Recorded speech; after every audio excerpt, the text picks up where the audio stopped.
ओम नमः शिवाय, हर हर महादेव।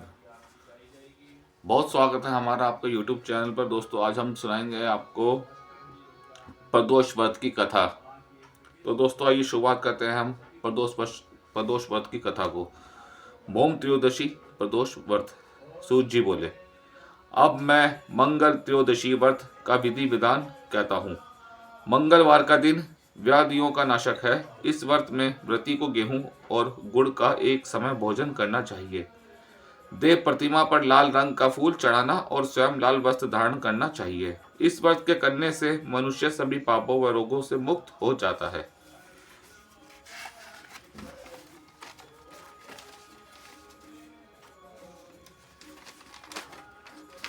इसमें किसी प्रकार का संशय नहीं है।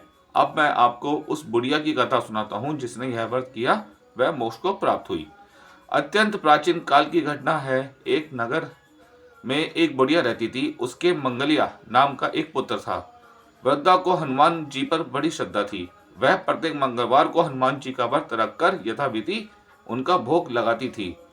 इसके अलावा मंगलवार को ना तो घर लिपती थी और ना ही मिट्टी खोदती थी। इसी प्रकार से व्रत रखते हुए उसे काफी दिन बीत गए। तो हनुमान जी ने सोचा कि चलो आज इस वृद्धा की श्रद्धा की परीक्षा करें। वे साधु का वेश बनाकर उसके द्वार पर जा पहुंचे और पुकारा, हे कोई हनुमान का भक्त जो हमारी इच्छा पूरी करे। वृद्धा ने यह पुकार सुनी तो बाहर आई और पूछा कि महाराज, क्या आज्ञा है। साधु वेशधारी हनुमान जी बोले कि मैं बहुत भूखा हूँ, भोजन खाऊंगा तो थोड़ी सी जमीन लीप दे। वृद्धा बड़ी दुविधा में पड़ गई। अंत में हाथ जोड़कर प्रार्थना की, हे महाराज, लीपने और मिट्टी खोदने के अतिरिक्त जो काम आप कहें वह मैं करने को तैयार हूँ। साधु ने 3 बार प्रतिज्ञा कराने के बाद कहा, तू अपने बेटे को बुला, मैं उसे औंधा लेटाकर उसकी पीठ पर आग जलाकर भोजन बनाऊंगा। वृद्धा ने सुना तो उसके पैरों तले की धरती खिसक गई, मगर वह वचन हार चुकी थी। उसने मंगलिया को पुकार पुकार कर साधु महाराज के हवाले कर दिया, मगर साधु ऐसे ही मानने वाले ना थे। उन्होंने वृद्धा के हाथों में ही मंगलिया को औंधा लिटाकर उसकी पीठ पर आग जलवाई। आग जलाकर दुखी मन में वृद्धा अपने घर के अंदर जा घुसी।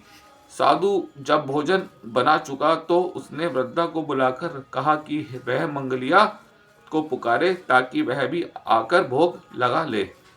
वृद्धा आंखों में आंसू भरकर कहने लगी कि अब उसका नाम लेकर मेरे हृदय की ओर ना दुखाओ। लेकिन साधु महाराज ना माने तो वृद्धा को भोजन के लिए मंगलिया को पुकारना पड़ा। पुकारने की देर थी कि मंगलिया बाहर से हंसता हुआ घर में दौड़ आया। मंगलिया को जीता जागता देखकर वृद्धा को सुखद आश्चर्य हुआ। वह साधु महाराज के चरणों में गिर पड़े। साधु महाराज ने उसे अपने असली रूप में दर्शन दिए। हनुमान जी को अपने आंगन में देखकर वृद्धा को लगा कि जीवन सफल हो गया। सूत जी बोले, हे ऋषियों, अब मैं आपको बुद्ध त्रयोदशी प्रदोष व्रत की कथा सुनाता हूँ, ध्यान पूर्वक सुनिए। आज बात खत्म होने